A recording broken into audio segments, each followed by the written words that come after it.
Once upon a time, I was a swimmer. I was a very good swimmer. I was a Serbian youth champion in breaststroke swimming, you know. Swimming was an important part of my life, very important hobby. But still, it was just a hobby, so at the age of 15, my priorities have changed. I stopped swimming and closed that door. I focused on other things in life, like computer science. 20 years ago, I entered the beautiful world of software development. I'm still in it. I work as a development manager at FIS Front Arena.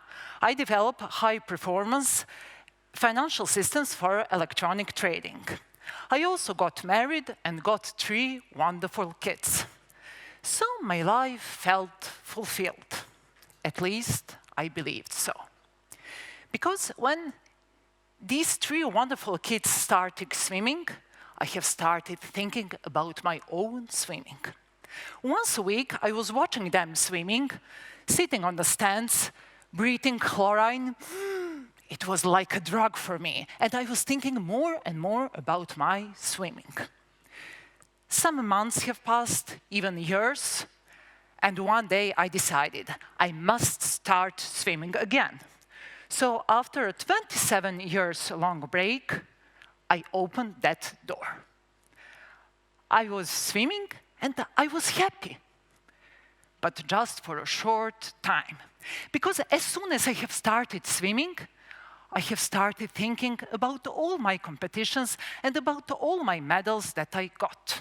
Yes, I know, it's a completely wrong way of thinking. Do you know what the modern psychology says? Effort should be rewarded, not the results. But you know, if you were standing there at that winner stand once and were getting medals, you want to get it there again, believe me. It's just the way it is, and the modern psychology does not help. So I decided I will start competing again in my mature age as a master swimmer. You could notice I'm a dreamer, but I'm a realistic person also. So I was aware I'm not faster now compared to the 27 years ago. But hopefully I'm smarter. So maybe I can find some good business strategy to apply in order to achieve my goal. And the goal is to get at least 1 gold medal on the Swedish National Championship in master swimming. I was thinking, master swimming market is a market like any other market. So I applied the S-curve analysis in order to see the maturity of the market, if it is still in embryonic stage, or growth, or mature, or aging. Master swimming has started 15 years ago, maybe even 20 years ago. At the beginning, there were only several master swimmers competing, but now it's getting more and more popular. Probably because of other type of competitions like swim, run, Ironman, and etc. So it's somewhere here. It's on that growth phase. Who are the entrants on the market? Former swimmers, former athletes, people who are doing some other type of sport, maybe got injured and turned to swimming, or maybe they want to prepare themselves for Ironman or swimrun. You have also new swimmers, people who discovered the beauty of swimming as grown-ups. A lot of competitors on the market, right? And I was trying to imagine how competition would look like. Something like that, swimming with the sharks. And we are going to fight against each other for the same market share, medals in an already competitive market. So the water in a swimming pool is going to get rid of such a bloody competition. Do you know how is it called? This business strategy is called Red Ocean Strategy. And maybe you recognize many companies are doing like that, competing in existing market space, and the goal is to beat the competition. But you have to be the best of all to get the perfect product. Is it really realistic for me? Can you really beat the competition? You know, all those tough iron women who are training 5 times a week. I don't have a possibility to train much. You know, I have a full-time job, 3 kids, 1 husband. I mean, so many things to take care of. So it's not realistic for me. I was thinking, wouldn't it be nicer to swim like this dolphin in a blue water alone, to make uncontested market space and make the competition irrelevant? What do you think? Is it possible? Yes, if you apply business strategy called the Blue Ocean Strategy, proposed by Professor René Mauborgne and Chan Kim. I applied it, and I can tell you, it resulted in a literary winning concept. So here it is, my swimming in the blue ocean story. As suggested, I created a strategy canvas. I wanted to see my competitors' value curves. I defined here several competing factors here, and I wanted to see their offering level. How much do they invest in each of these factors? Factors were training hard, freestyle distances, short distances, meaning 50 and 100 meter, middle long distances, 200 and 400 meter, long distances, 800 and 1,500, and not my best discipline category means if you are breaststroke swimmer, as I am, to compete, for example, in butterfly disciplines. Let's take a look at the former swimmers. They're training hard. Yes, even if they don't admit, their trainings are really very tough and hard. They're investing in freestyle distances, all of them, because they're good swimmers. Short distances, they love them. They're so fast and they're getting a lot of medals there. Middle long distances, no. Long distances, so-so. Not my best discipline, swimming some other disciplines, so-so. Do you know why they don't invest in middle long distances? Does anyone know the answer? It's a pure psychological reason. You know, if you were a good swimmer, and now as a master swimmer, your time differs from your best time ever. And that difference grows exponentially from short distances to middle long distances. But after that, it starts dropping slowly. So you can say that the biggest difference is for mid-long distances. You can see that you really have a bad time nowadays. And they don't want to face that fact. So they're thinking, we are already getting medals on short distances, we don't want to think about these middle-long distances and getting those bad times from their perspective. That's why it's so important that each organization or company has psychologists and anthropologists who analyze competitors' behavior and the way of thinking. Let's take a look at the former athletes. Their value curve. Yes, they are training hard, maybe not only swimming, but they are running, cycling, going to gym. Freestyle distances, yes, a lot, because usually they can just do the crawl. Short distances, yes, they invest a lot in them. Middle long distances, not very much. Long distances, yes, they're investing in them, because usually they're in a very good shape, so they can swim those long distances. Not my best discipline. Other disciplines, not very much. Usually they can just crawl. New swimmers, training hard, so-so. Freestyle distances, yes, because usually you start with a crawl course if you're a new swimmer. Short distances, yes, because it is the easiest to swim just 50 meters. Middle long distances, no, they're not capable to do that. Neither long distances, neither other disciplines. Do you see some trend here on this strategy canvas? All these 3 value curves converge in the same manner. So if I create my value curve, which will to converge in the same manner, what will that mean? That I'm going to end up in a red ocean, that I'm going to compete around the same competing factors as they do. So in order to create a blue ocean, I should define my value curve in that way so that it diverges from the competitors' value curves. Each good business strategy has three important elements: focus, compelling tagline, like Apple has think different, and divergence. And how can you find that divergence? In which way your curve can diverge from the others? By applying 4 actions framework. You go through all those competing factors, and for each of them, you decide if you should reduce, eliminate, raise, or create that factor for your value curve. So I've applied that 4 actions framework, and I got my value curve. Starting from the first factor, training hard. It's not possible for me. I already said 3 children, 1 husband, no time to train hard. So I will reduce this factor. Freestyle distances. Everybody is investing in freestyle distances. I will just eliminate that. Forget about freestyle distances. The same goes for short distances. But middle long distances, look at this beauty. No one is investing in middle long distances. I will raise that factor for me. Not my best discipline, I will create a new mindset that even if I'm breaststroke swimmer, I will compete in some other discipline. You know, it's very difficult from psychological perspective to do that, but I decided to do my best for the sake of the good strategy. And my value curve looks like this. You see, it diverges from the competitors' value curves.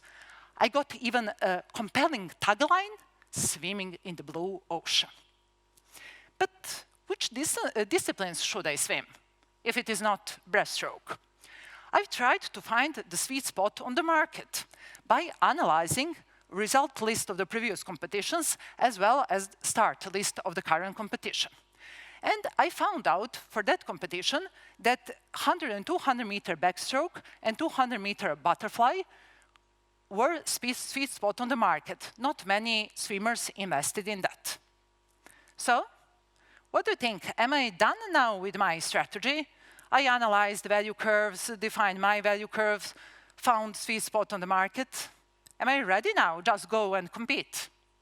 No. I have just analyzed the market, but I haven't analyzed myself. What can I offer to that market? What is my main value proposition according to the Osterwalder's business model canvas? What is my main value proposition? I'm a former swimmer, so I can swim all 4 swimming techniques. I can also swim all distances, theoretically. But really, can I really do that? I will try to find the answer by applying VRIO framework. It consists of 4 simple questions. When you find something that is a sweet spot on the market, in order to decide if your company should invest in that, you go to these 4 questions, and if you get yes on everything, then you can say, we will go for that. The first question is it valuable? Does it create any value? The second question is it rare? Third question is it easily imitated? You want to be sure that other people are not doing the same thing. And the fourth question is can the organization exploit it? So, 200 meter fly. First question, is it valuable? Yes, it leads to the medal.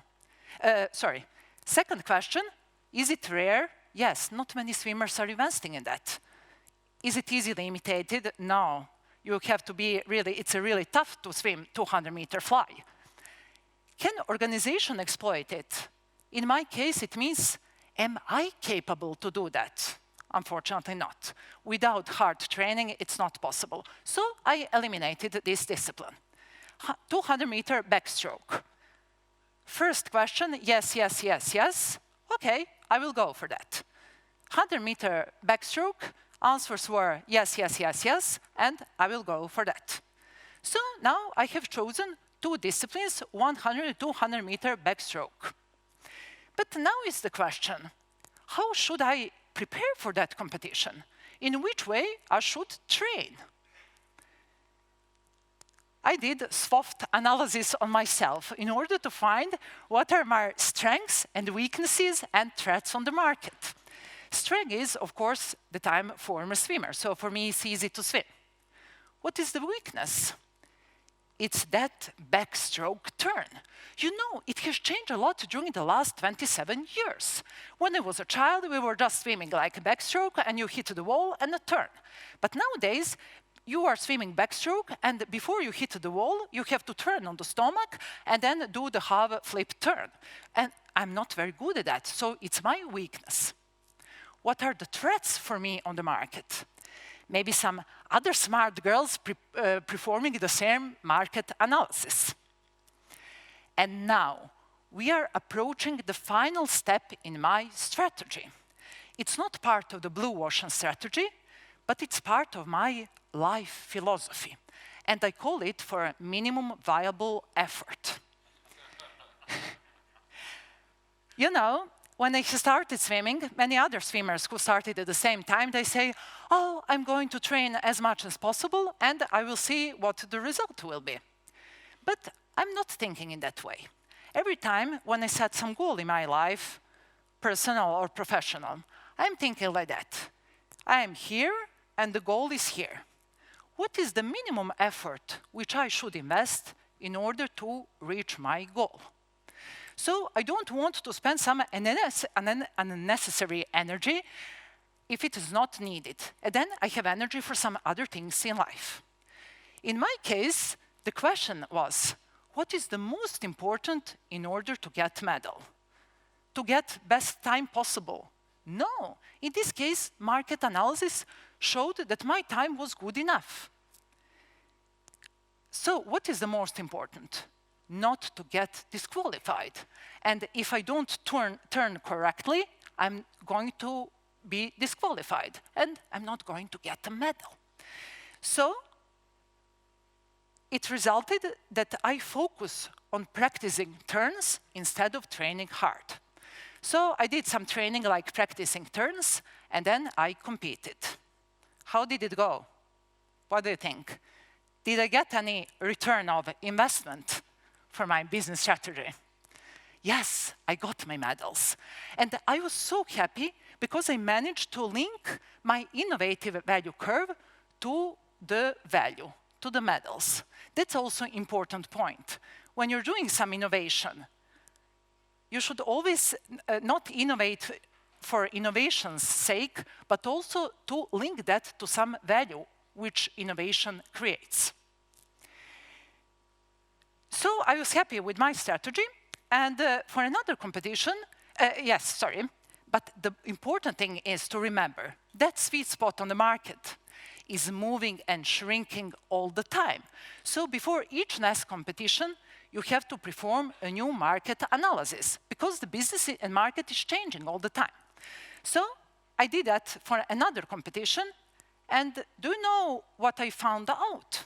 That time, I could swim my breaststroke distances. So I was swimming in the red ocean. But do you know why? Because I was one stroke ahead of the competition. And that's the message. You don't always have to create your blue oceans and find blue oceans. Sometimes you can stay in your red ocean, but only if you are really, really sure that you are one stroke ahead of the competition. And as you know, usually in life, that is not the case. Usually you cannot be sure in that. I'm going to wrap up my talk with this nice blue-red ocean strategy comic written by one of my sons, Simon, 9 years old. He was inspired by my swimming in the blue ocean story and spontaneously did this comic.